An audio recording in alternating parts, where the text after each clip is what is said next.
Bismillahirrahmanirrahim. Assalamualaikum warahmatullahi wabarakatuh.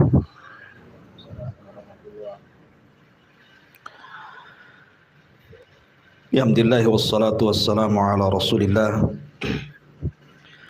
wa ala alihi wa sahbihi wa mawalah wa la hawla wa la quwata illa billahi wa ba'du.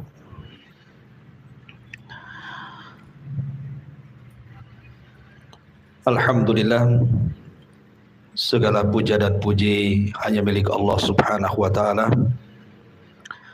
Salawat dan salam kita hadiahkan kepada Rasul kita Nabi besar Muhammad sallallahu alaihi wasallam.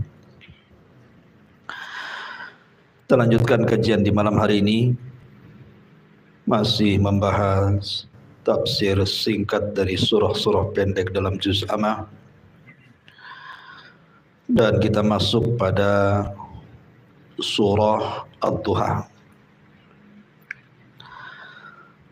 Surah Ad-Duha ini turun setelah suratul Fajr.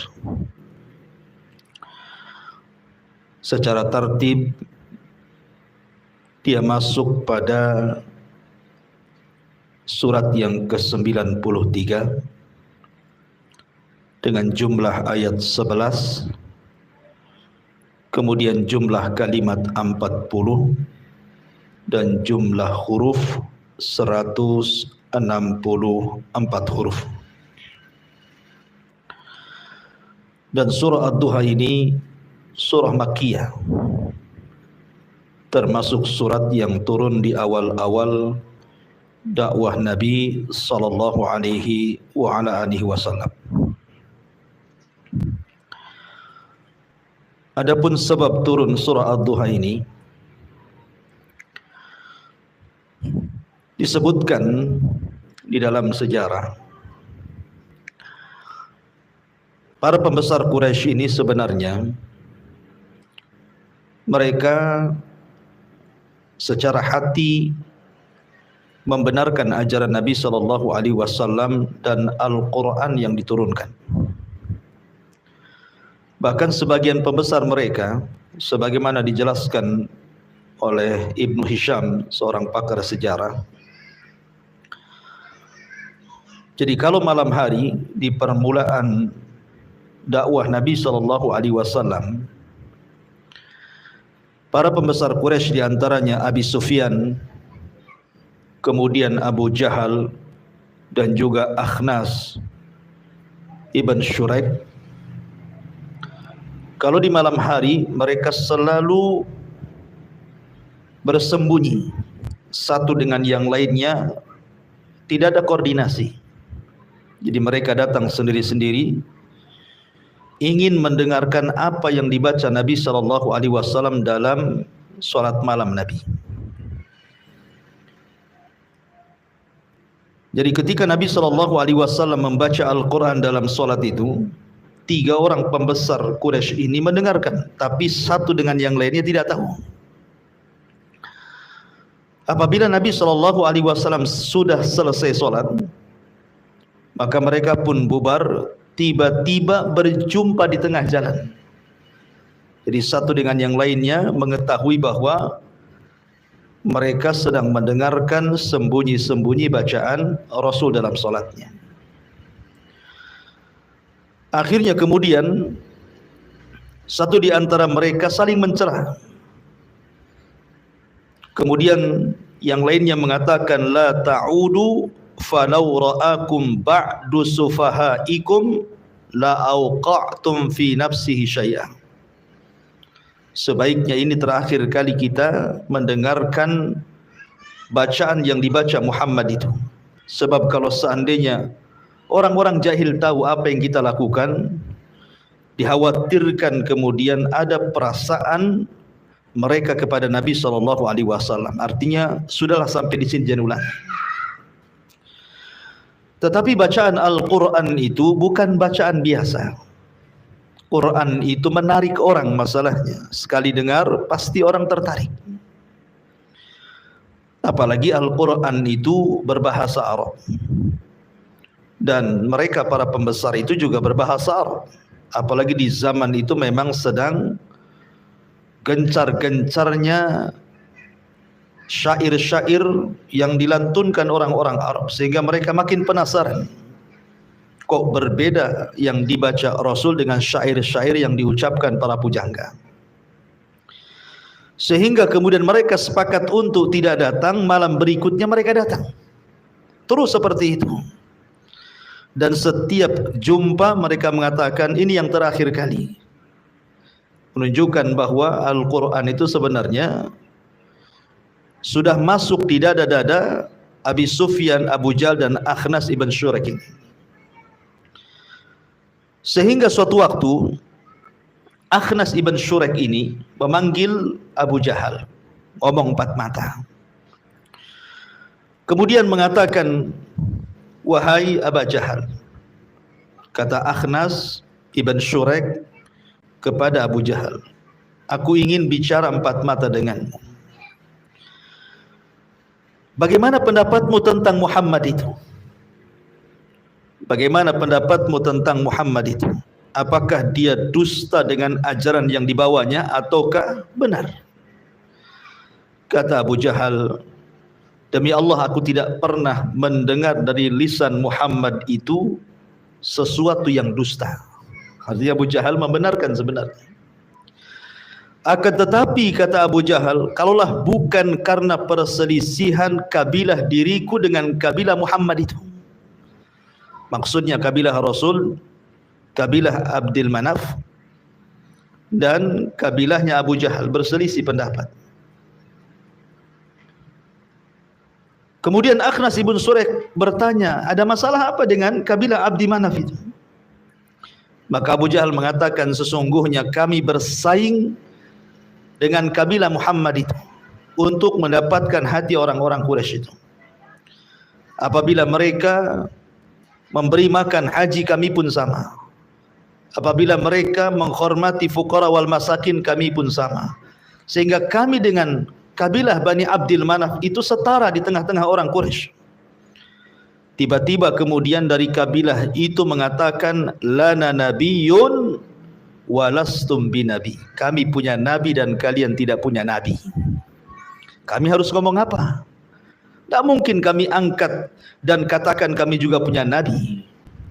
Sejak itulah maka permusuhan Abu Jahal dikarenakan sombong dan hasad, sehingga menolak hidayah Allah Subhanahu wa taala. Kembali ke kisah bahwa Nabi SAW sepanjang di Mekah dan Madinah tidak pernah meninggalkan qiyamul lail.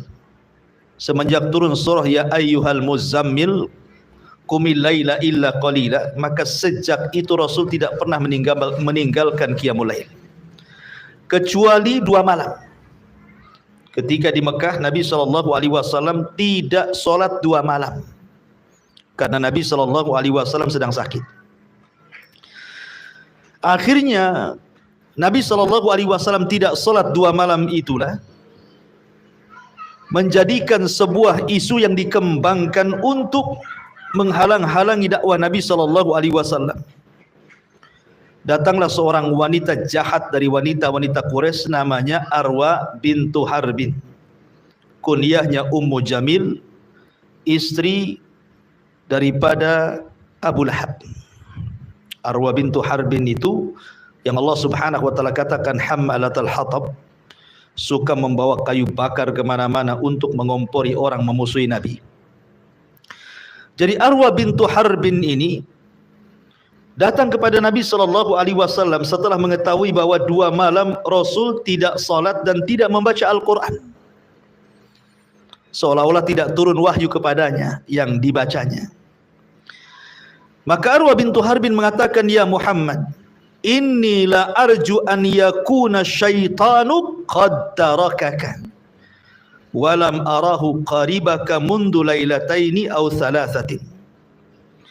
Kata wanita ini kepada Nabi SAW, wahai Muhammad, sesungguhnya saya mengharap, sesungguhnya setanmu sudah meninggalkan dirimu.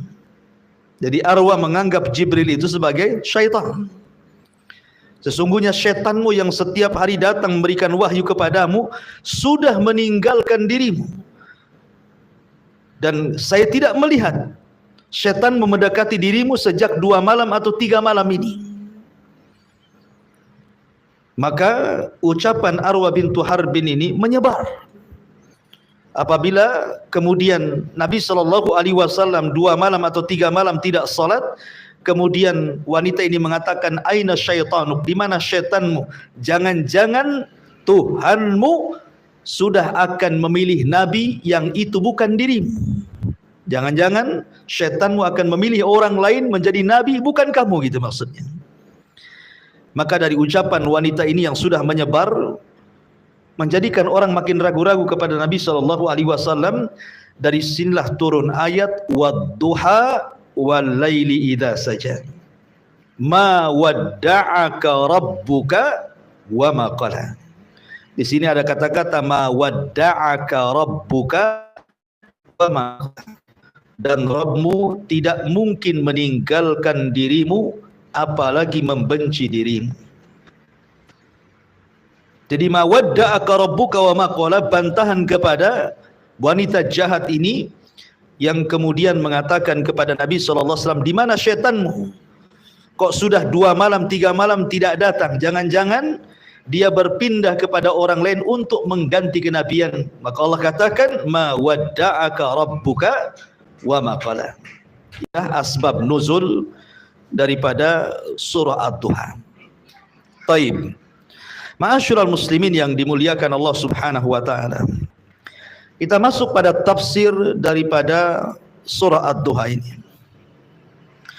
Allah Subhanahu wa taala berfirman, wad-duha, demi waktu duha.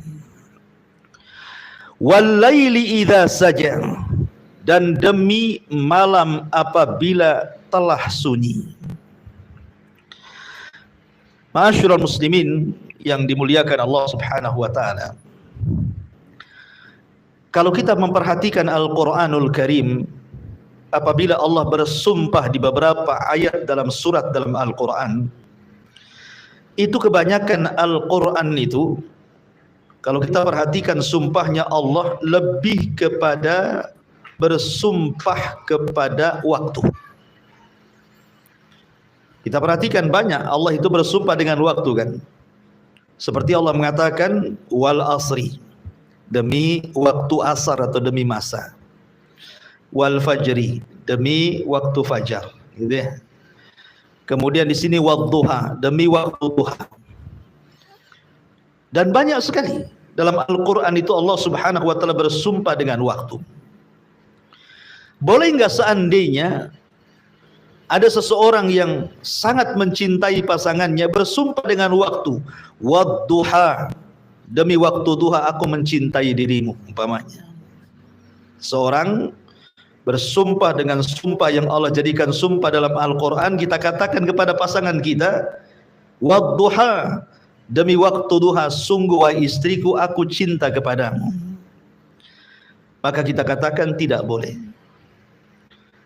Tidak boleh seseorang bersumpah kepada makhluk yang Allah ciptakan. Lalu kenapa Allah Subhanahu wa taala bersumpah dengan makhluk? Maka kita katakan Allah Subhanahu wa taala bersumpah dengan makhluk itu terserah Allah. Allah mau bersumpah dengan siapa saja kan terserah Allah. Jadi Allah Subhanahu wa taala bersumpah dengan makhluk sesuai kehendaknya. Tetapi makhluk tidak boleh bersumpah dengan makhluk, karena itu sebuah kesyirikan. Makanya Nabi SAW mengatakan man halafa bi ghairillahi faqad asyrak.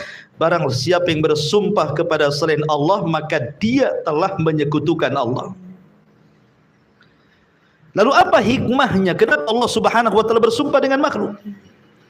Kata para ulama tafsir mengatakan bahwa ketika Allah Subhanahu wa taala bersumpah dengan makhluknya, tidak semua makhluk Allah jadikan sumpah dalam Al-Qur'an. Hanya makhluk-makhluk tertentu dan pilihan Allah. Karena setiap makhluk yang Allah Subhanahu wa taala jadikan sumpah dalam Al-Qur'an menunjukkan bahwa makhluk itu memiliki keistimewaan di hadapan Allah Subhanahu wa taala. Makanya tidak semua makhluk dijadikan sumpah. Hanya makhluk-makhluk tertentu saja yang Allah jadikan sumpah karena punya keistimewaan di hadapan Allah Subhanahu wa taala. Lah ketika Allah Subhanahu wa taala bersumpah dengan waktu, ya karena waktu itu memiliki keistimewaan. Karena salah satu yang akan ditanya di hadapan Allah Subhanahu wa taala sejak kita mukallaf, dibebani syariat sampai kita wafat, yang ditanya oleh Allah Subhanahu wa taala dalam rangka pertanggungjawaban kita di dunia, di akhirat, di hadapan Allah, semua bicara waktu. Contohnya Allah Subhanahu wa taala mengatakan, la tazulu qadama 'abdin hatta yus'al an arba'. Tidak akan bergeser kaki anak Adam untuk melangkah ke dalam titian kecuali ditanya 4 perkara. Semua bicara waktu. Pertama, an umrihi, tentang umurnya, fi ma'afnah, kemana dia habiskan. Kemudian yang kedua, wa an syababihi fi ma'ablah, masa mudanya, kemana dia lampiaskan. Kemudian yang ketiga, wa an ilmihi fi ma'amila fi, tentang ilmu pengetahuan, sudahkah ia amalkan. Kemudian yang keempat, wa an malihi min aina iktasabahu wa fi ma'anfaqahu, dan hartanya dari mana dia dapat, ke mana dia belanjakan. Ini semua bicara waktu.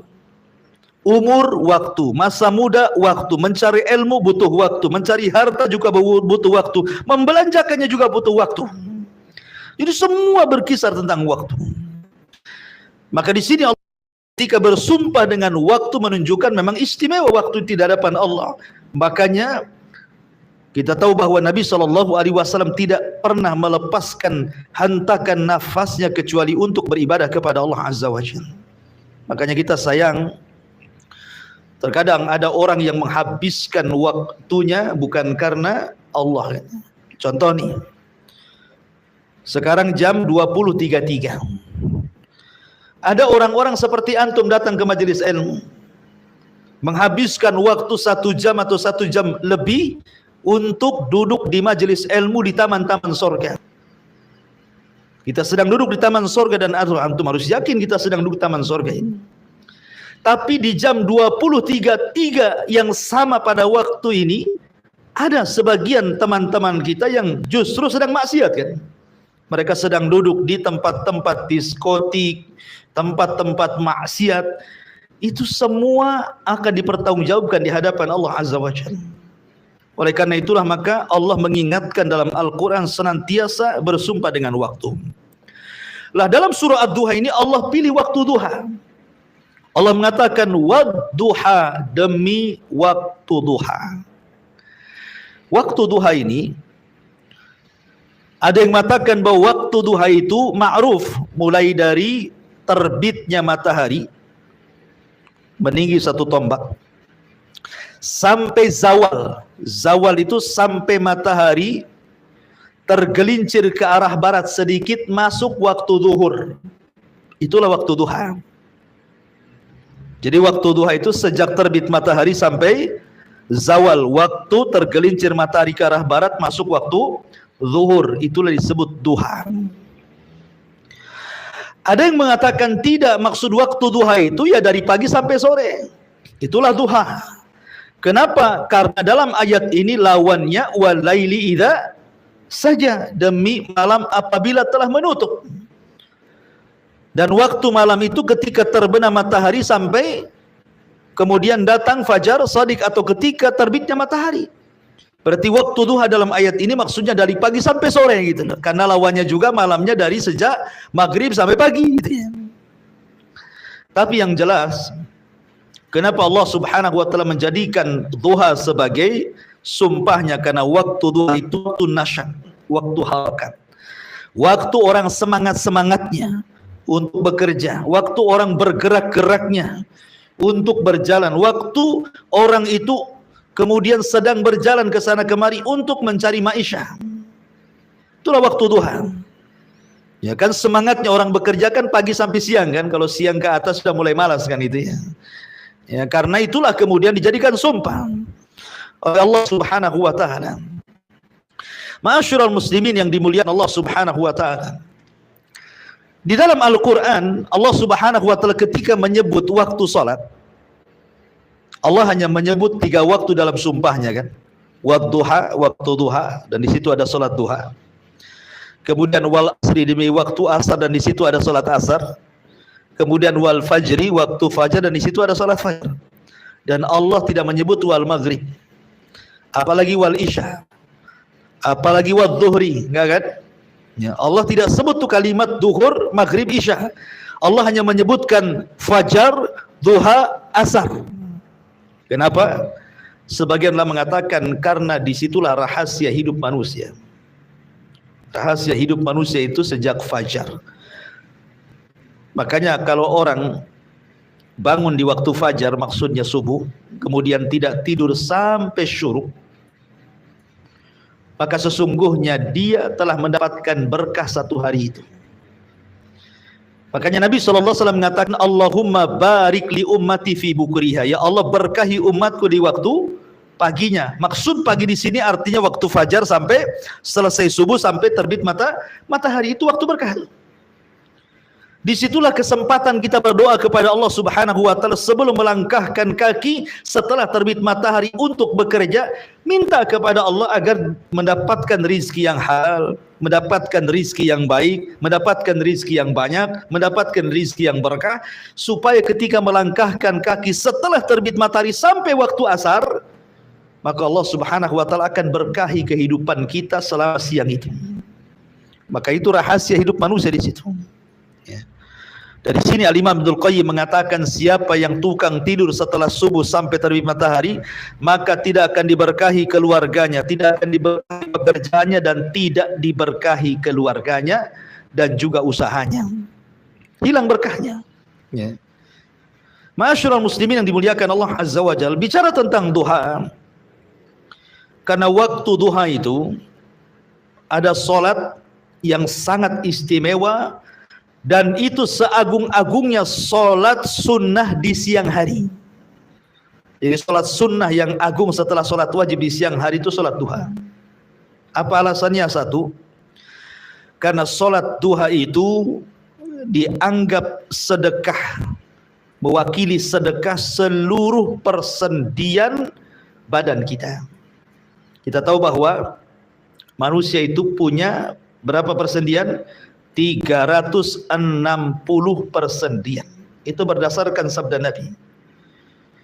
Dan sudah diteliti oleh pakar-pakar kesehatan. Memang jumlah persendian manusia itu sebagaimana sabda Nabi gitu ya. Jumlahnya 360 persendian dari kepala sampai kaki itu. Lah setiap hari Allah Subhanahu wa Ta'ala menuntut kita untuk memberikan sedekah dari 360 sendi itu. Tetapi kata Nabi SAW, tidak perlu kita memberikan sedekah dari 360 persendian. Cukup dengan solat duha itu mewakili semua sedekah 300 persendian, 360 sendi yang ada pada badan kita. Jadi agung sekali. Kemudian yang kedua, solat duha itu ikhwatu fiddin termasuk solatul awabin. Solatnya orang-orang yang mengharap dan kembali kepada Allah Subhanahu wa Ta'ala. Bayangkan, seafdal-afdalnya solat duha kapan? Saat anak-anak unta berlarian karena kepanasan kakinya. Ya sekitar jam 10, 11 itu seafdal-afdalnya waktu duha itu. Karena Rasul mengatakan seafdal-afdalnya waktu duha hina tarbidul hisal, ketika anak-anak unta berlarian karena kakinya kepanasan. Kalau jam 8 kan belum panas gitu ya. 9 belum panas, biasanya panas itu jam 10, jam 11 itu mulai panas tuh. Disitulah seafdal-afdalnya waktu solat duha. Dan solat duha itu solatul awabin, solatnya orang yang mengharap dan ingin kembali kepada Allah. Bayangkan coba, di waktu duha dari pagi sampai zuhur itu ahli dunia sedang sibuk dengan dunianya. Orang yang punya toko sibuk dengan tokonya, orang yang punya pasar sibuk dengan pasarnya, orang yang punya ladang sibuk dengan ladangnya, orang yang punya sawah sibuk dengan sawahnya, orang yang punya kantor sibuk dengan kantornya, orang yang punya sekolah sibuk dengan sekolahannya. Pokoknya waktu itu sibuk-sibuknya ahli dunia dengan dunia. Tiba-tiba kemudian di tengah-tengah kesibukan manusia dengan dunia, Anda keluar dari kesibukan itu, kemudian Anda sholat. Menunjukkan Anda ini orang-orang pilihan. Keluar dari kesibukan dunia dan mengejar akhirat. Di tengah-tengah orang mengejar dunia, Anda mengejar akhirat. Makanya wajar solat duha itu disebut awabin. Ya, solat yang hamba yang ingin kembali mengharap Allah Subhanahu wa taala. Makanya besar pahalanya gitu kan. Karena di tengah-tengah orang mengejar dunia lalu Anda mengejar akhirat, menunjukkan Anda adalah orang pilihan Allah Subhanahu wa taala, karena tidak semua bisa orang di tengah-tengah kesibukan dunia tiba-tiba menyingkir dan menghadap Allah. Itu jarang sekali. Orang kalau sudah sibuk dunia mana mikir akhirat kan itu ya. Karena bagaimanapun dunia itu sagalatna amwaluna wa ahluna. Biasanya menyibukkan kita itu dunia itu. Tapi ketika orang sibuk tiba-tiba keluar, oh memang kita orang pilihan. Makanya salat disebut salatul awabin. Ya. Kemudian yang ketiga, salat duha itu termasuk kifayatullah lil muhafidin. Allah akan memberikan kecukupan kepada orang-orang yang melaksanakan duha. Boleh jadi ini juga ada orang yang berkeyakinan kalau ingin banyak rizkinya salat duha kan ini. Karena memang ada riwayat yang mengatakan dalam sebuah hadis kursi, Ibnu Adam arka'ali min awalin nahar arba'a raka'atin akfika akhirah. Kata Allah dalam hadis qudsi, Ibnu Adam, anak Adam, telah ruku kepadaku dari awal siang, 4 rakaat itu sudah mencukupkan kepada dirimu, kepada orang yang sholat 4 rakaat itu dari awal sampai akhir. Allah cukupkan, Allah berikan kecukupan. Kemudian juga sholat duha ini memiliki pahala besar. Perhatikan sabda Nabi SAW, man sallat duha ithnatai asyrata rak'atan banallahu lahu qasran fil jannah. Barang siapa yang melaksanakan salat duha 12 rakaat, maka Allah Subhanahu wa taala akan bangunkan satu istana di sorga. Makanya karena waktu duha ini waktu yang luar biasa, Allah jadikan sebagai sumpah.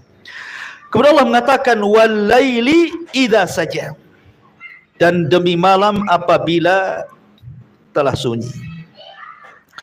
Kenapa Allah Subhanahu wa taala bersumpah dengan malam? Dan tidaklah Allah bersumpah dengan malam kecuali malam ini ada keistimewaannya. Walaupun di satu waktu Allah Subhanahu wa taala meminta kepada kita untuk berlindung dari malam kan.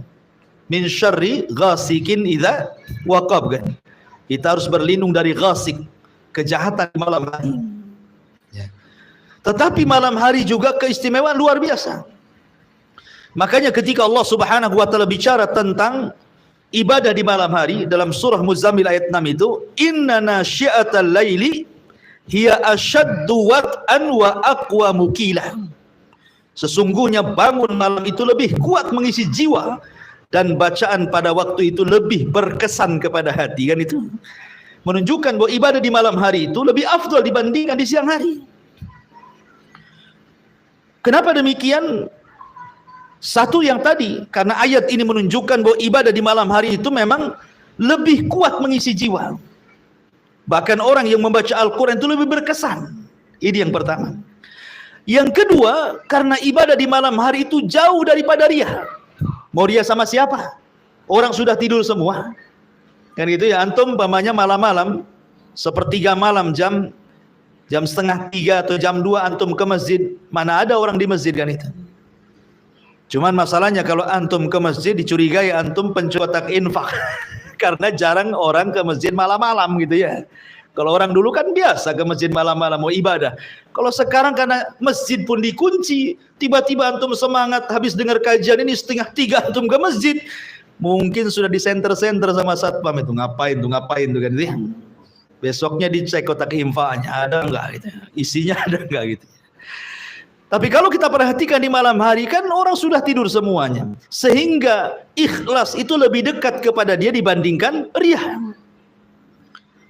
Karena wasilah untuk riya itu sedikit sekali kan. Lain kalau di siang hari kan ramai orang sudah bangun semuanya gitu. Tapi di malam hari mau riya sama siapa? Makanya ada seorang cucu Nabi SAW atau cicit Nabi SAW, namanya Ali ibn Husain ibn Ali ibn Abi Talib, atau dikenal dengan Zainul Abidin. Zainul Abidin, satu-satunya keturunan Husain yang hidup di Karbala. Semua turunannya Husain kan meninggal di Karbala itu. Tidak ada yang selamat. Maksudnya yang laki-laki. Karena kita tahu bahwa nasab itu dari laki-laki kan itu. Jadi semua nasab Husain semua mati di Karbala kecuali satu orang. Karena ketika itu sedang sakit dan Husain saat dibunuh itu meminta agar diselamatkan. Maka dia diselamatkan dan dialah satu-satunya cucu dari cicit dari Nabi SAW dari Husain yang hidup. Namanya Ali bin Husain bin Ali bin Abi Thalib atau dikenal dengan Zainul Abidin. Ali As-Sajjad. Zainul Abidin ini dikenal ahli sedekah, sedaqatus sir, disebut dengan sedekah sembunyi-sembunyi. Jadi kalau kita bicara tentang sedaqatus sir, Nabi SAW bersabda apa? Sedaqatus sir tudfi'u ghadab rabbi. Sedekah yang diam-diam itu bisa meredam murkanya Allah.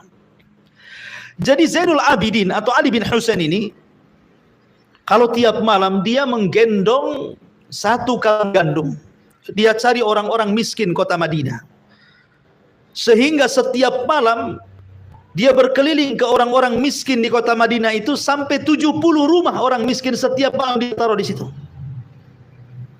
Setiap malam 70 rumah dia bawa, dia gendong, letakkan di situ, letakkan di situ, letakkan sudah. Kemudian malam berikutnya dia cari lagi, malam berikutnya dia cari lagi. Setiap malam seperti itu. Ya. Karena Allah Subhanahu wa taala berikan rezeki kepada Zainul Abidin ini, rezeki yang melimpah. Tapi orang-orang masih juga mencela Zainul Abidin dan mengatakan orangnya pelit, tidak pernah sedekah kepada fuqara wal masakin. Kenapa? Karena tidak diketahui orang sedekahnya. Coba kalau sekarang anak orang-orang kaya saat lebaran gitu ya, kalau ngasih ampau itu berjubel di pagar rumahnya, ngantri. Ya. Dari mana kita tahu? Ya karena ada pemberitaan. Rupanya sudah disiapkan wartawan untuk meliputkan gitu ya, supaya tahu si anu sekian sedekahnya, berapa ratus orang atau ribu orang yang berjubel di rumahnya. Ya. Tapi orang dulu berusaha untuk menyembunyikan sedekahnya. Ketahuannya bahwa yang bersedekah Zainul Abidin atau Ali bin Husain setelah wafatnya. Jadi orang dulu itu kebaikannya baru dikenang setelah wafatnya. Kalau orang sekarang kebaikannya dikenang ketika masa hidupnya. Ketika wafatnya malah dibicarakan keburukannya. Ya. Jadi Zainul Abidin ini ketika meninggal dunia, orang-orang miskin yang mencelanya menyesal karena tidak ada lagi gandum yang biasa mereka dapati saat membuka pintu di depan rumahnya. Kemudian tersebar kabar orang yang memandikan jasad Zainul Abidin itu mengatakan bahwa di pundak Zainul Abidin banyak luka. Ya, karena sering menggendong gandum itu. Lihat bagaimana ibadatus sir, dan itu dilakukan di malam hari. Kenapa Zainul Abidin memilih waktu malam? Yaitu karena malam hari itu seseorang itu keikhlasannya akan mudah dibandingkan di siang hari. Maka ibadah di malam hari itu lebih ikhlas dibandingkan di siang hari. Kemudian juga ibadah di malam hari itu mazid tadabburin wa tafahmin. Ada tambahan tadabbur. Jadi orang kalau ingin menghafal Quran, membaca sesuatu, belajar gitu kan, itu lebih masuk tuh. Lebih masuk karena tidak bising seperti di sini gitu ya. Di malam lebih syahdu, kalau ada di sini sumpah dengan malam. Taib. Kemudian Allah mengatakan ma wadda'aka rabbuka wa ma qala. Ma wadda'aka rabbuka wa ma qala. Tuhanmu tidak meninggalkan engkau wahai Muhammad dan tidak pula membencimu. Tadi sudah saya katakan sebab turunnya adalah ketika Jibril 2 malam tidak turun kepada Nabi sallallahu alaihi wasallam. Sehingga Nabi sallallahu alaihi wasallam sempit dadanya, 2 malam tidak salat malam dan tidak membaca Al-Qur'an. Kemudian datang wanita jahat, istri daripada Abu Lahab, Hammalatul Hatab. Kemudian mengejek Nabi sallallahu alaihi wasallam dan mengatakan aina syaitanuk, di mana syaitanmu? Jangan-jangan setanmu sudah mencari orang untuk dijadikan nabi yang bukan dirimu, katanya. Maka Allah Subhanahu wa taala tahu qad na'lamu annaka tadiku sadruka. yaqulun, kami tahu sempit hatimu wahai Muhammad terhadap apa yang mereka katakan kepadamu. Makanya Allah Subhanahu wa taala hibur dan Allah turunkan ma wadda'aka rabbuka wa ma qala. Tuhanmu tidak meninggalkan dirimu dan pula tidak membencimu. Lihat. Di sini ada perbedaan antara wadda'aka dan qala. Wadda'aka di situ dimunculkan dhamir mukhatab. Ka, ada kaf di situ ya, wadda'aka. Sementara dalam kalimat qala tidak, Allah tidak mengatakan qalaka gitu ya. Qalaka harusnya kan begitu. Ya kan namanya sesuatu yang ma'tuf, sesuatu yang sifatnya diatofkan, disandarkan kepada kalimat sebelumnya, harusnya ma wadda'aka rabbuka wa ma qalaka kan gitu. Allah Subhanahu wa taala ketika mengatakan ma wadda'aka dimunculkan kata ganti mukhatab, orang yang diajak bicara, kak kamu. Allah tidak meninggalkan kamu, kamunya disebut di situ. Ya. Sementara ketika Allah Subhanahu wa taala mengatakan qala, Allah tidak mengatakan wa ma qalaka, tetapi wa ma qala. Dan Allah tidak membenci ya takdirnya kamu gitu ya, tapi tidak dimunculkan di situ. Kenapa di sini? Ya, ini kan pertanyaan. Perhatikan di sini, wadda'a itu artinya meninggalkan. Kalau seandainya Nabi Shallallahu Alaihi Wasallam dia bisa, kalau seandainya 2 hari ditinggalkan malaikat Jibril tidak turun wahyu, dia bersabar walaupun hatinya sempit. Ya. Tetapi kalau kemudian Nabi Shallallahu Alaihi Wasallam harus dibenci oleh Allah Subhanahu Wa Taala, maka dia tidak akan sabar. Karena benci tidak mungkin berkumpul dengan rindu. Benci itu tidak mungkin berkumpul dengan cinta. Karena kalau orang membenci seseorang, hilang gambaran kebaikan orang itu. Sebagaimana kalau orang cinta dengan orang, hilang pula gambaran kebenciannya. Nggak mungkin cinta dengan benci berjumpa. Tetapi berpisah dan berjumpa mungkin. Bisa memungkinkan, kadang berpisah, kadang berjumpa kan. Tetapi benci dengan cinta itu tidak mungkin digabungkan. Makanya Allah mengatakan ma wadda'aka. Kalau hanya sekedar meninggalkan maka dimunculkan ka-nya. Tapi ketika qala tidak. Maknanya di sini ma wadda'aka. Allah tidak akan meninggalkan dirimu wahai Muhammad. Di sini ada kandungan bahwa Allah akan bersama Muhammad. Meninggalkan lawannya bersama. Artinya Allah akan bersama Nabi. Kemudian wa maqala, Allah akan mencintai Nabi, karena lawan daripada benci adalah cinta kan gitu ya. Berarti ma wadda'aka rabbuka wa maqala, di sini Allah menjanjikan kepada Rasul bahwa aku akan bersama dirimu terus wahai Muhammad, dan aku akan terus cinta kepadamu. Nah gitu maknanya. Ma wadda'aka rabbuka wa maqala. Dan konsekuensinya, kalau Allah Subhanahu wa taala sudah bersama Rasul, maka apapun yang terjadi dengan Rasul tidak akan memadaratkan Rasul. Makanya kenapa di dalam surah Al-Fatihah apabila kita mengatakan iyyaka na'budu wa iyyaka nasta'in, hanya kepadamu ya Rabb kami beribadah dan hanya kepadamu kami ya Rabb meminta pertolongan. Kalimat nasta'in, meminta pertolongan, itu artinya kita meminta kepada Allah agar Allah Subhanahu wa taala jangan pernah meninggalkan kita pada setiap urusan kita. Inilah yang dijadikan doa Nabi sallallahu alaihi wasallam. Dalam sebuah doanya Nabi SAW mengatakan, ya Rabb la takilni nafsi tarfa ya Rabb la takilni ila nafsi tarfata ainin. Ya Rabb, janganlah engkau bebankan diriku tanpa dirimu walaupun sekejap mata. Artinya, janganlah meninggalkan diriku wahai Rabb walaupun sekejap mata. Sebab, sering saya katakan berulang-ulang, kalau antum menghadapi sebuah masalah, dan masalah itu masalah besar, kalau Allah Subhanahu wa taala tidak ikut campur menangani masalah itu, maka selamanya tidak akan pernah ada jalan keluarnya. Tetapi sebesar apapun masalah kita, kalau Allah ikut campur dalam urusan kita, pasti sedikit demi sedikit akan muncul jalan keluarnya. Makanya pentingnya kita melibatkan Allah, gitu maksudnya. Lah ketika Allah Subhanahu wa taala menjanjikan kepada Rasul tidak akan meninggalkan Rasul, artinya bersama Rasul, maka kebersamaan Allah dengan Nabi sallallahu alaihi wasallam, apapun yang terjadi dengan Rasul tidak merugikan dia, karena ada Allah. Kemudian yang kedua, kalimat wa maqala. Wa maqala artinya Nabi sallallahu alaihi wasallam akan senantiasa mendapatkan kecintaan dari Allah Subhanahu wa taala dan tidak ada kebencian Allah sedikit pun kepadanya. Makanya kalau Allah Subhanahu wa taala sudah bersama seorang hamba dan Allah mencintai hamba itu, maka hamba itu sangat beruntung sekali. Ketika kita mencintai Allah, ketika kita mencintai Nabi sallallahu alaihi wasallam dan ingin terus mengikuti bersama Nabi sallallahu alaihi wasallam, maka Allah akan bersama kita dan mencintai kita. Makanya disinilah ada ibadah yang paling penting yang terkait dengan Nabi sallallahu alaihi wasallam. Ibadah itu apa? Ibadah sholawat. Ya.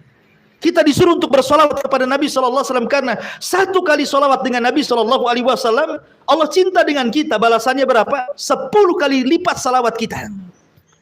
Kalau kita bersolawat kepada Nabi satu kali, Allah cinta dengan kita karena kita mencintai Nabi. Ya.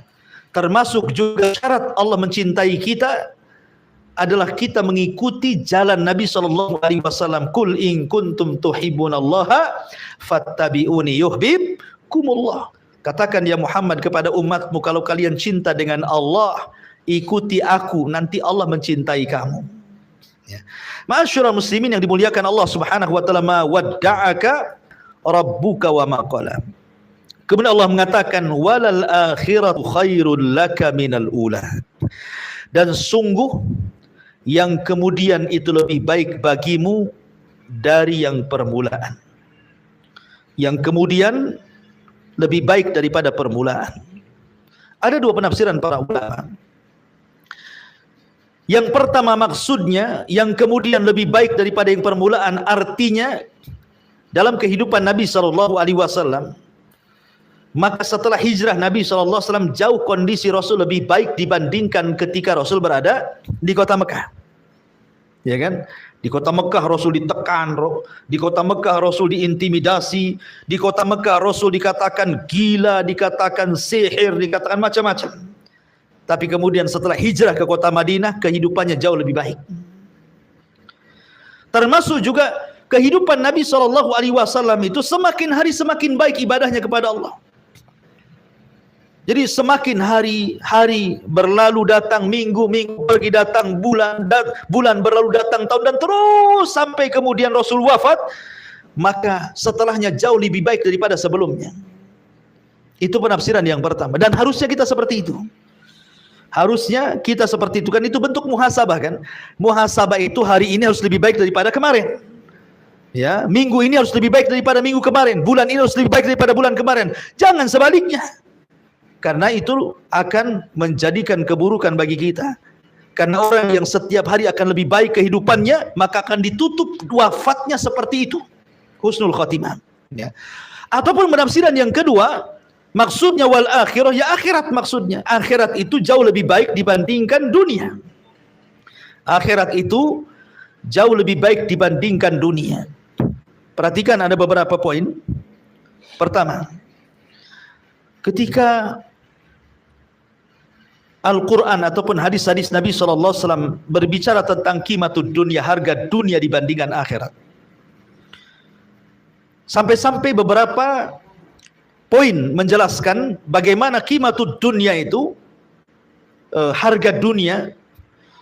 Pertama dipermisalkan dengan bil kaili, dengan timbangan. Perhatikan hadis Nabi SAW. Wallahi mad dunya fil akhirati illa mithlu ma yaj'alu ahadukum isba'ahu hadhihi wa asyara Yahya bis sababati fil yam falyandur bima tarji. Kata Nabi SAW, demi Allah, permisalan dunia dengan akhirat itu seperti seseorang mencelupkan jarinya di tengah lautan, kemudian dicabut kembali, maka tetesan dari Jadi dari air lautan itu, itulah dunia. Sementara lautan itu akhiratnya. Seperti itulah perbedaan dunia dengan akhirat. Jadi kalau kita celupkan jari di tengah lautan, kemudian kita angkat, tetesan inilah yang dijadikan rebutan satu dunia oleh manusia. Ya. Sementara akhirat itu bagikan lautan yang tanpa batas. Lihat di sini Allah, Nabi SAW mempermisalkan dengan kail. Ya. Kemudian yang kedua, mempermisalkan dengan dirham, dengan uang. Kata Nabi SAW, ketika sahabat Rasul dengan Nabi SAW lewat ke pasar, tiba-tiba kemudian berjumpa dengan kambing, bangkai kambing yang cacat. Kemudian Nabi SAW mengatakan kepada para sahabatnya, maukah di antara kalian membeli bangkai kambing yang cacat ini dengan 1 dirham? Mempermisalkan dengan dirham, dengan uang. Kata Nabi SAW, ayyukum yuhibbu anna hadalahu bidirhamin. Maukah di antara kalian membeli bangkai kambing yang cacat dengan 1 dirham ini? Faqalu, sahabat mengatakan, tidak mungkin wahai Rasul, seandainya binatang ini hidup, kalau cacat siapa yang mau 1 dirham? Ya. Maka Nabi SAW mengatakan, ketika sahabat mengatakan seperti itu, fa wallahi lad dunya ahwan 'ala Allah min alaikum. Demi Allah, dunia ini jauh lebih rendah. Dunia ini jauh lebih rendah dibandingkan dunia. Ya. Kemudian juga Nabi SAW mempermisalkan dengan masahah, dengan jarak gitu ya. Kata Nabi SAW, maudhi'u sauti fil jannati khairun minad dunya wa ma fiha. Tempat semati di sorga itu jauh lebih baik dibandingkan dunia dan isinya. Ya. Bahkan Nabi Allah Subhanahu wa taala mempermisalkan dengan tijariyah, dengan perniagaan. Allah mengatakan, la yaghurrannaka taqallubul ladzina kafaru bil bilad. Jangan kalian terpukau dengan orang-orang kafir yang kesana kemari berniaga, sehingga ini jadi orang kaya, pengusaha, punya PT kesana kemari, punya perusahaan di berbagai negara. Jangan kau terperdaya dengan mereka dan terpukau dengan mereka, kata Allah. Kenapa? Mata'un qalil summa ma'wahum jahannam wa bi'sal mihad. Kan itu hanya kenikmatan sebentar, tetapi ujung daripada kehidupan mereka di akhirat, mereka akan masuk ke dalam jahanam, dan itu seburuk-buruk tempat bagi mereka. Biasanya orang kalau melihat orang kaya seperti orang-orang di zaman Qarun. Ketika melihat Qarun, mereka mengatakan, kapan aku jadi seperti Qarun, kan begitu. Kan gitu ya. Nah, ketika kita melihat ahlu dunia itu kan berangan-angan seperti ahli dunia, kan itu. Ketika ada orang punya mobil bagus, kapan lah saya punya mobil kayak dia. Ada rumahnya tingkat, kapan rumah saya ditingkat. Ketika orang punya ini, kapan saya seperti itu. Seperti itulah angan-angannya manusia. Makanya Allah Subhanahu wa taala mengatakan, la yaghurrannaka taqallubal ladzina kafaru bil. Jangan terpukau dengan orang-orang kafir yang kesana kemari mencari dunia sampai kaya. Kenapa? Karena itu mata'un qalil, kata Allah. Itu kenikmatan sebentar. Mereka tidak akan hidup lama. 70 tahun, contoh umpamanya ada pengusaha besar ketimpa kontainer, mati dia. Sampai di situlah dunianya. Ya, sampai di situ dunianya. Untuk siapa ahli waris rebutan? Ya, jadi disinilah dikatakan wal akhiratu khairun laka minal ula. Akhirat jauh lebih baik dibandingkan dunia. Kemudian Allah mengatakan wala saufa yu'tika rabbuka fatardha. Dan sungguh Tuhanmu pasti memberikan karunia kepadamu sehingga engkau menjadi puas, menjadi redha. Wala saufa yu'tika, dan kelak Allah akan memberikan kepadamu ya Muhammad Rabbmu fatardha, dan engkau akan puas. Ya, karena Allah Subhanahu wa taala sudah banyak memberikan keutamaan kepada Nabi sallallahu alaihi wasallam di dunia dan di akhirat. Perhatikan, di dunia Allah Subhanahu wa taala memuji Rasul dengan baiknya akhlak. Allah katakan manusia terbaik di kolong langit yang akhlaknya dipuji oleh Allah secara langsung dalam kitabnya hanyalah Rasul. Wa innaka la'ala khuluqin azim. Dan itu pemberian yang luar biasa. Ya. Kemudian yang kedua, Allah Subhanahu wa taala memberikan tazkiyah kepada Nabi sallallahu alaihi wasallam sebagai Nabiyur Rahmah. Wa ma arsalnaka illa rahmatan lil alamin. Kemudian yang ketiga, Allah Subhanahu wa taala menjaga Nabi. Makanya nanti ada kalimat wa wajadaka yatiman fa'awa kan. Rasul itu terakhir yatim. Tetapi lihat bagaimana Allah Subhanahu wa taala memberikan inayahnya. Kebanyakan anak yatim itu ditelantarkan kan itu. Kebanyakan anak yatim. Umumnya anak yatim itu ditelantarkan. Tapi Nabi tidak pernah ditelantarkan oleh Allah Azza wa Jalla. Habis ibunya meninggal, berpindah kepada pamannya Abdul Muttalib. Abdul Muttalib meninggal, berpindah kepada Abu Talib. Abu Talib meninggal, kemudian berpindah kepada Khadijah. Khadijah meninggal, berpindah kepada orang-orang Ansar, dan begitu seterusnya.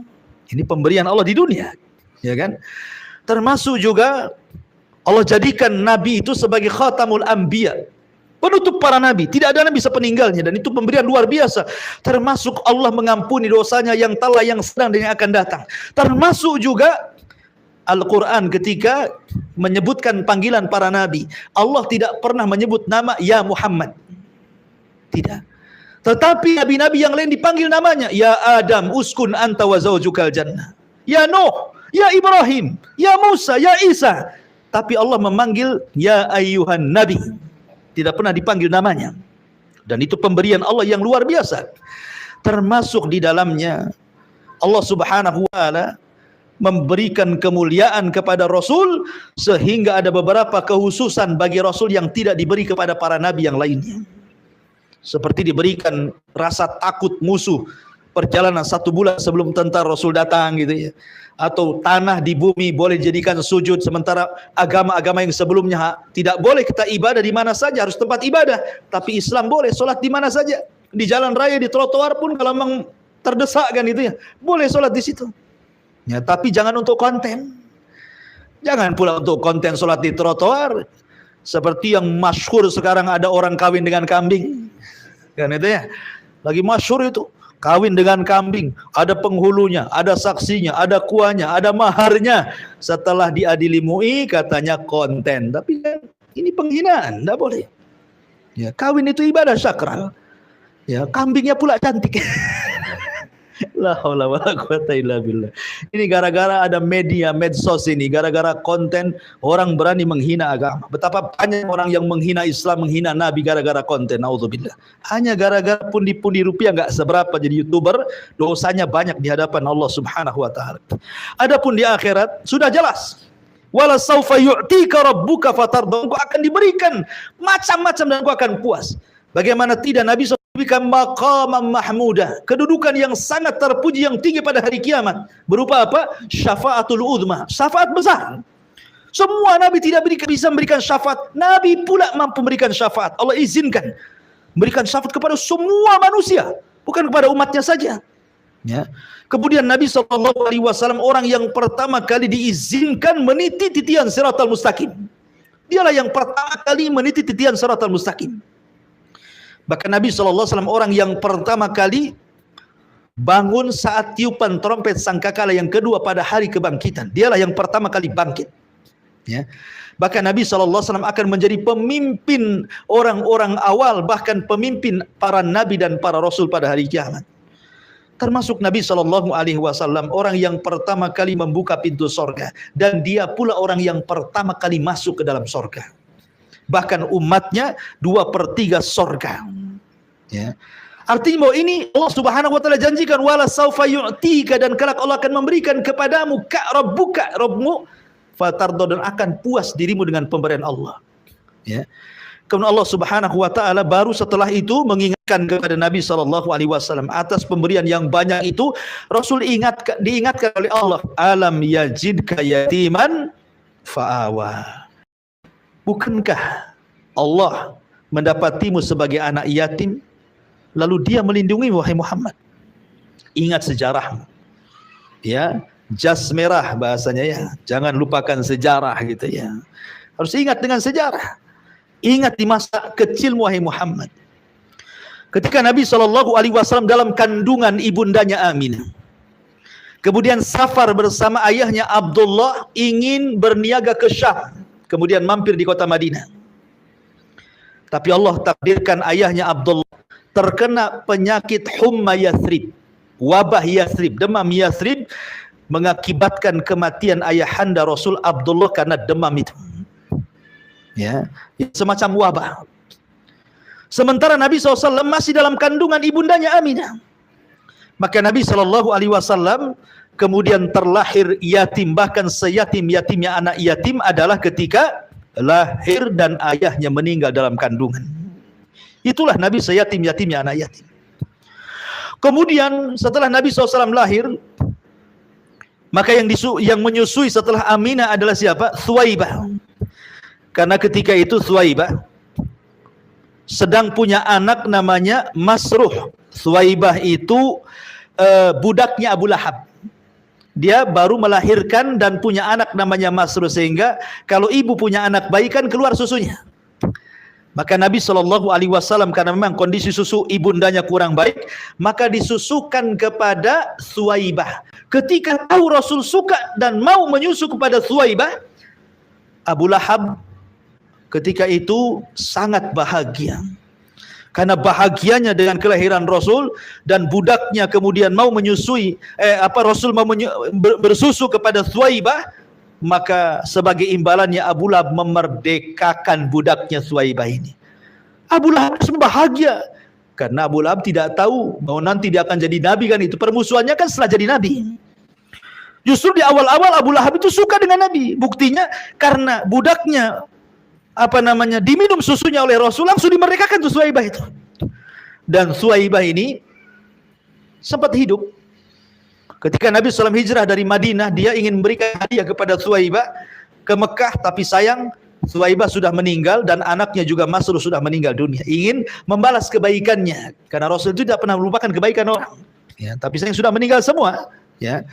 Maka karena tahun itu dikenal Bani Bakar Hawazin itu terjadi paceklik hebat, Bani Sa'diyah, sehingga datanglah 10 wanita dari Bani Bakar Hawazin dari kabilah Sa'diyah itu mencari bayi-bayi susuan dari orang-orang kaya yang ada di kota dengan imbalan, dengan sebuah imbalan. Maka angkatlah 10 wanita dari Bani Sa'diyah, dari Bani Bakar Al-Hawazin itu. Berangkat 10 wanita. Salah satu dari 10 wanita itu adalah Halimah Sa'diyah. Ya. Lah 9 wanita ini sudah lebih dulu, padahal berangkatnya sama-sama. Karena memang Halimah menggunakan atan itu keledai perempuan, sehingga kan jalannya kurang gitu ya. Dan juga unta yang sangat rapuh, yang sangat kecil, yang sangat kurus, sehingga ketinggalan dari 9 wanita yang sebelumnya sudah berangkat. Ketika sampai di Mekah, 9 orang wanita kawannya sudah mendapatkan bayi-bayi orang kota untuk dibawa pulang, sementara Halimah sudah tidak mendapatkan siapapun yang ada di kota Mekah itu kecuali Nabi SAW. Itu pun ditolak oleh para wanita-wanita yang datang. Alasannya kenapa? Pertama, memang keluarganya miskin. Yang kedua, memang Rasul anak yatim. Ya, tidak mau mereka. Kalau saya ambil, dibayar apa saya ini, bahasan seperti itu, sehingga tidak diambil tuh bayi itu. Kecuali Halimah Sa'diyah. Maka ketika mengetahui tidak ada bayi kecuali Nabi SAW, suaminya ketika itu datang kepada istrinya dan mengatakan, sudahlah nggak apa-apa, kita ambil saja, mudah-mudahan membawa berkah. Itu harapan suaminya. Harapan suaminya kepada istrinya Halimah Sa'diyah agar dibawa sajalah orang ini. Akhirnya kemudian Abdullah ibn Harith setelah mengatakan kepada Halimah Sa'diyah istrinya, dibawalah bayi Nabi. Tetapi masalahnya subhanallah, baru saja berada di pangkuannya, atan saya katakan dari apa? Keledai perempuan. Keledai perempuan ini dia harus mengeluarkan susu kalau punya anak kan. Ini kan tidak punya anak, nggak keluar susunya. Tiba-tiba keajaiban Allah Subhanahu wa taala, penuh susunya tuh keledai perempuan itu. Padahal di malam itu mereka tidur sejelek-jeleknya kondisi karena kelaparan. Tiba-tiba setelah membawa bayi Nabi, tiba-tiba susunya menggelembung, padahal tidak punya anak tuh keledai perempuan itu. Karena berkahnya Rasul, akhirnya mereka pun minum dari air susu keledai itu dan mereka pun merasa segar. Akhirnya mereka pun sehat. Kata Abdullah ibn Harith suaminya, subhanallah, anak ini sungguh mubarak, diberkahi. Maka berangkatlah menuju Bani Bakar atau Hawazin atau kabilah Sa'diyah. Rupanya mereka duluan yang sampai dibandingkan 9 wanita yang sudah dahulu membawa bayi itu. Karena berkahnya jadi kuat tuh binatangnya. Ya. Dan ketika Rasul sampai saja, turun hujan. Kan itu kan sudah lama paceklik tuh. Ya, daerah itu. Tiba-tiba turun hujan. Nah, ini berkah yang kedua. Kemudian kambing-kambing di daerah itu gemuk-gemuk dengan kehadiran Nabi SAW. Dan intinya banyak sekali. Namun sayang ketika usia Rasul, ada yang mengatakan 4, ada yang mengatakan 6 tahun, terjadi pembelahan dada sehingga mengkhawatirkan Halimah jangan-jangan setan datang, padahal itu Jibril. Kemudian dikembalikan kepada ibundanya Aminah. Lah ketika Aminah kemudian hendak ziarah kuburan ayahandanya Rasulullah SAW ke Madinah, kemudian pulangnya di Abu Allah takdirkan dia meninggal dunia. Maka kemudian Aminah itu kan punya budak namanya Barakah atau dikenal dengan Ummu Aiman. Maka Ummu Aiman membawa Rasul ketika itu masih kecil gitu ya, untuk dititipkan kepada pamannya siapa? Kepada kakeknya Abdul Muthalib. Tapi Abdul Muthalib hanya 2 tahun, kemudian diserahkan, diwasiatkan kepada Abu Talib. Karena Abu Talib ini miskin, kemudian Nabi SAW dilatih berniaga, dilatih bekerja, sampai akhirnya Allah berikan anugerah kepada Rasul istri yang kaya, yang soleha, yang disebut dengan Khadijah. Saat pamannya meninggal, Khadijah meninggal, kondisi Rasul terpuruk, maka datang orang-orang Ansar masuk Islam dan akhirnya menjadi pelindung Nabi SAW. Wa wajadaka yatiman fa'awa. Maka Allah jadikan kau yatim, tetapi Allah tetap melindungi kamu. Rasul tidak terlantar. Di mana banyak orang-orang yatim terlantar, tapi Rasul tidak terlantar sama sekali. Kenapa? Fa'awa, Allah yang melindungi. Dari tangan ke tangan kan itu. Dari ibundanya ke Suwaibah, dari Suwaibah ke Halimah, dari Halimah ke Abdul Muthalib, dari Abdul Muthalib ke Abu Talib, dari Abu Talib kepada Khadijah, dari Khadijah sampai kepada Ansar. Kan itu ya. Fa'awa. Ya, Allah Subhanahu wa taala melindungi Nabi sallallahu alaihi wasallam. Kemudian Allah mengatakan wa wajadaka dhallan fahada. Dan dia Allah mendapati dirimu sebagai orang yang tersesat, lalu dia memberikan petunjuk. Ingat kalimat dolal, dolan, tersesat itu bukan lawan petunjuk. Nabi bukan kafir kemudian masuk Islam, bukan. Ya, maksudnya dolan di sini kata para ulama, seperti yang dikatakan Syekh Muhammad Amin Al-Shinqiti rahimahullahu taala. Dolan tersesat di sini maksudnya Rasul itu tetap berada di atas agama Ibrahim. Karena Allah Subhanahu wa taala yang mengatakan kan, fitratallahi allati fataran nas. Jadi Nabi SAW walaupun di tengah-tengah para penyembah berhala, Rasul tidak pernah menyembah berhala. Tidak pernah tersesat jadi orang musyrik, tidak. Tidak pernah tersesat jadi orang kafir, tidak. Rasul itu agamanya Hanif. Agamanya Hanif artinya mail anisyirki, jauh daripada kesyirikan. Dia tahu Allah, dia mentauhidkan Allah secara umum, tetapi dia tidak tahu bagaimana cara menyembahnya. Karena belum ada syariat solat, belum ada syariat zakat, belum ada syariat puasa, belum ada syariat haji, belum ada syariat macam-macam. Tetapi secara umum Rasul itu mentauhidkan Allah. Cuman bingung dia, bagaimana cara menyembahnya gitu ya. Makanya Allah mengatakan wa wajadaka dhallan. Ya, dia mendapati dirimu sedang bingung. Tetapi fahada, lalu dia memberikan petunjuk, baru turun wahyu. Ada perintah sholat, zakat, puasa, haji, baca Quran, berzikir, macam-macam, birrul walidain, ya kan? Macam-macam syariat itu datang kepada Nabi SAW. Maka Allah memberikan petunjuk bagaimana cara yang rinci beribadah kepada Allah Subhanahu wa taala. Wa wajadaka dhalan fahada. Kemudian Allah mengatakan wa wajadaka ailan fa'aghna. Dan dia mendapatimu sebagai orang yang kekurangan, lalu dia memberikan kecukupan. Ada 4 penafsiran para ulama. Apa yang dimaksud? Dia mendapatimu sebagai orang yang kekurangan, lalu memberikan kecukupan. Yang pertama, seperti yang saya katakan tadi, Allah Subhanahu wa taala memberikan kecukupan kepada Rasul dengan tarbiyah Abu Talib. Kemudian setelah paman-pamannya meninggal, kemudian dengan hartanya Khadijah. Ya. Kemudian dengan pertolongan Abu Bakar, hartanya Abu Bakar. Jadi Nabi SAW diperkaya dengan tarbiyah Abu Talib, dengan hartanya Khadijah, dengan hartanya Abu Bakar. Karena Rasul yang mengatakan pintu masjid tertutup bagi kalian kecuali Abu Bakar. Karena seolah-olah harta dia adalah harta diriku. Maka Allah berikan kecukupan dengan itu. Termasuk juga dengan pertolongan orang-orang Ansar. Ini penafsiran yang pertama.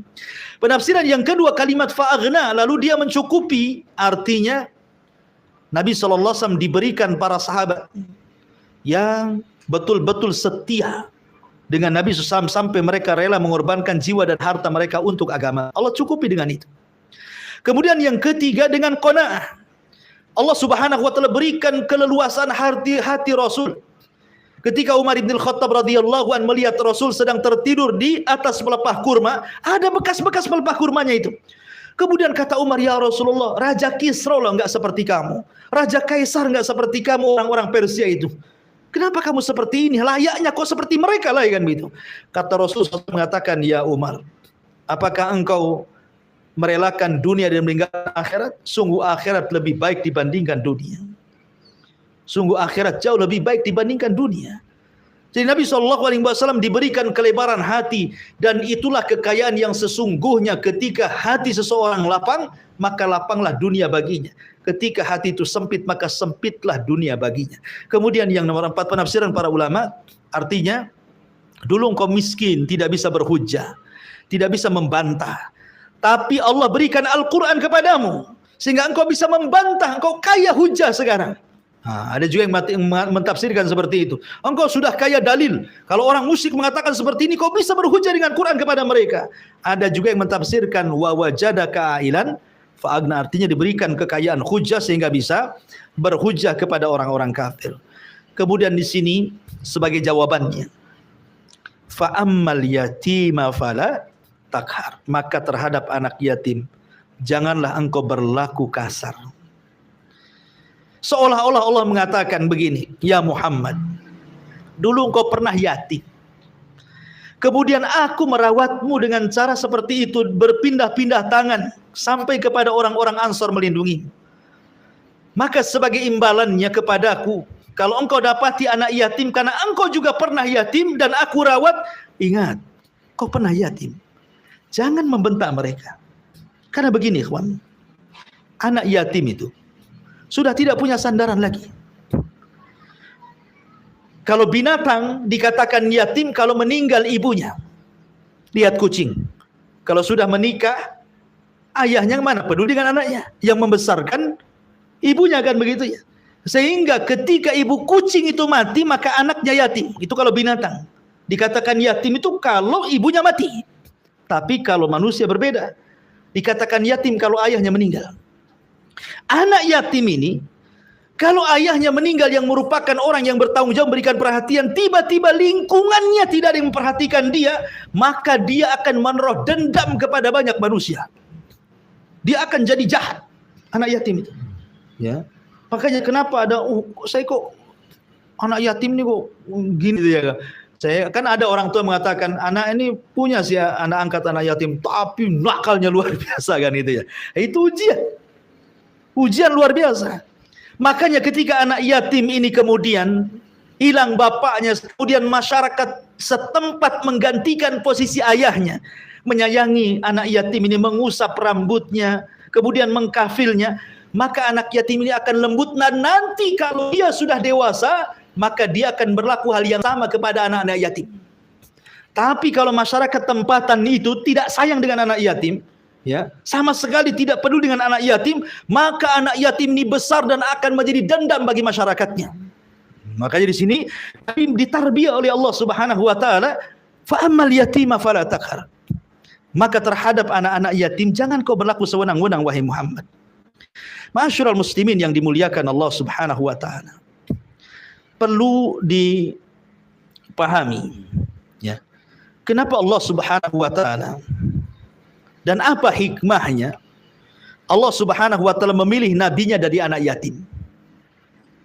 Kenapa Rasul dipilih menjadi nabi dan Rasul dan menjadi akhir bagi seluruh para nabi dan Rasul, dan kondisinya yatim? Apa hikmahnya, gitu ya? Allah memilih Rasul dari kalangan anak yatim, bukan dari kalangan orang-orang yang tidak yatim. Yang pertama, kata para ulama, supaya nabi kelak dia tidak bersandar kepada manusia kecuali kepada Allah. Sebab seorang anak kalau ada bapaknya pasti bersandar kepada orang tuanya, bersandar kepada ayahnya. Ketika Rasul tidak punya ayah, maka sejak itu dia sudah bersandar kepada Allah. Dihilangkan persandaran dia kepada makhluk dan hanya bersandar kepada Allah Subhanahu wa taala. Kemudian yang kedua, kebanyakan orang kalau anak yatim itu biasanya aibnya tidak tertutup. Aibnya tidak tertutup, akan muncul aibnya anak yatim itu. Ya, karena memang dia yatim. Terkadang ada keluhan-keluhan dari ibunya terhadap ayahnya, sehingga aibnya muncul di tengah-tengah masyarakat. Maka dengan cara itulah Allah Subhanahu wa taala ingin mengatakan kepada Nabi SAW, engkau dulu yatim, nasib baik aku akan merawatmu, aku yang merawatmu sampai kau jadi Nabi dan Rasul.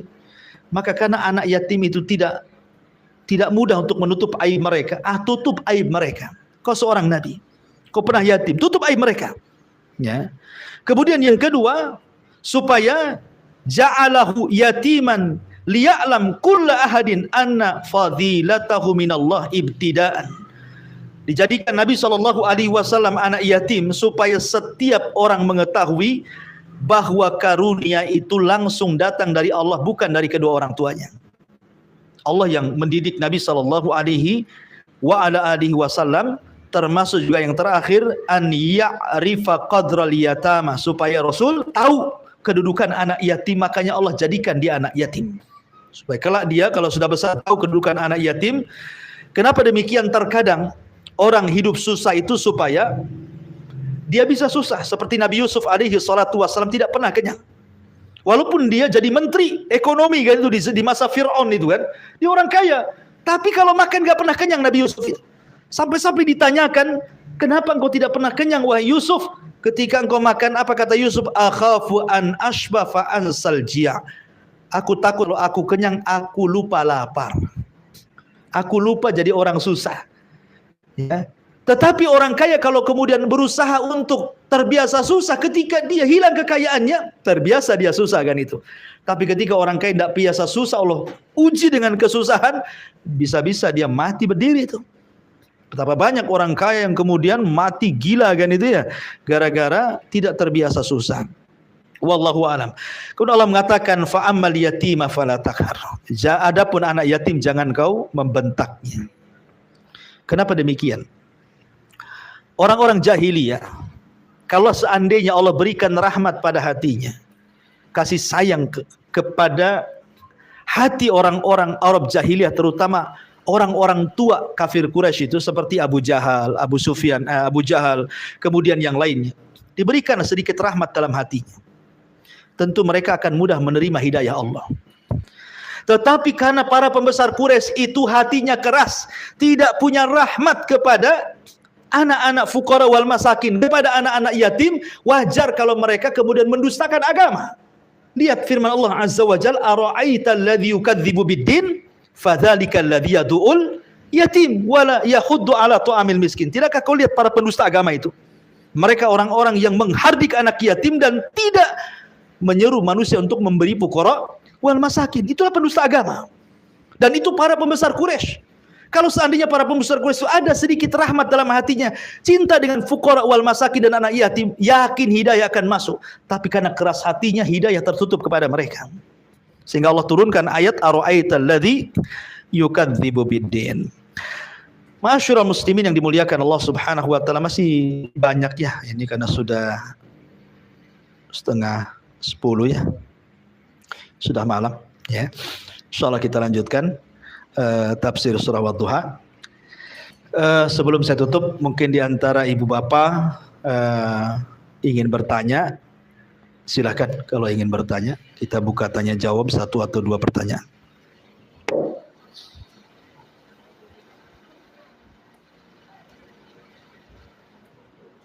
Ya, silakan.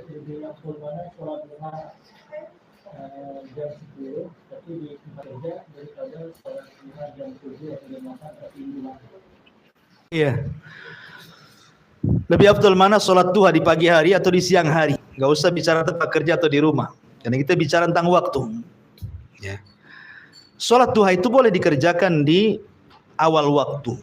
Makanya ketika para ulama bicara tentang sholat syuruk, dalam hadis Nabi SAW, siapa yang sholat subuh berjamaah dan tidak beranjak dari tempatnya, dia berzikir kepada Allah, kemudian muncul matahari sampai meninggi 1 tombak, kemudian dia sholat 2 rakaat, sholat syuruk, maka pahalanya sama dengan haji dan umrah secara sempurna. Ketika ulama bicara tentang sholat syuruk, ada sebagian ulama mengatakan syuruk itu duha yang diawalkan.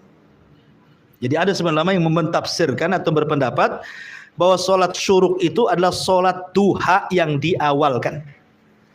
Tapi sebagian ulama mengatakan tidak, ya syuruk sendiri, duha sendiri, karena syuruk itu ada kaitan dengan hadis tadi, satu rangkaian dengan orang yang sholat subuh berjamaah dan tidak beranjak dari tempatnya, kemudian dia sholat 2 rakaat, maka pahalanya sama dengan haji dan umrah secara sempurna. Ada yang mengatakan duha sendiri, surat syuruk sendiri. Tapi ketika ulama mengatakan bahwa itu adalah bagian daripada sholat duha yang diawalkan, menunjukkan boleh sholat duha itu diawalkan.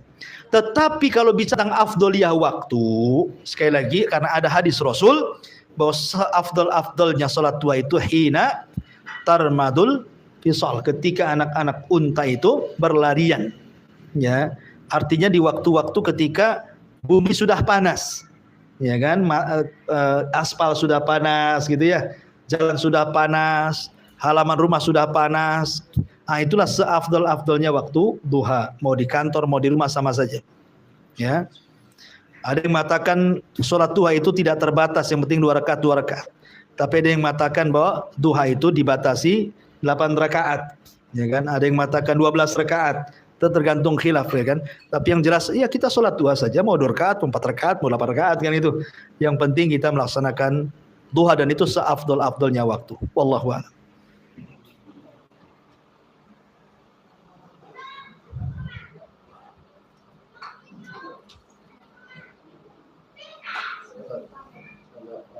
Tadi kan sholat duha 12 rakaat akan dibawakan istana.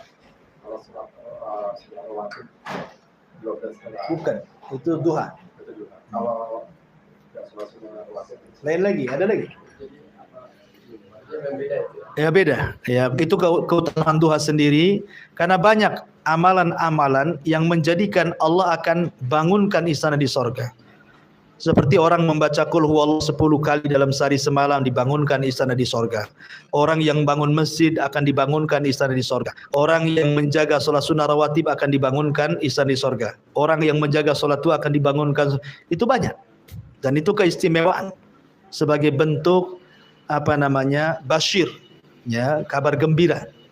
Karena kita ini kan perlu wa'id wal wa'du. Dalam agama ini kan ada ancaman, ada janji, gitu ya, supaya tidak jomplang. Jangan ditakut-takuti nanti akhirnya orang ngedown gitu ya. Jangan pula tidak diberikan harapan, akhirnya malas. Makanya ada al-khauf wal khub wal roja, itu penting dalam ibadah supaya tidak jomplang, ya. Wallahu a'lam.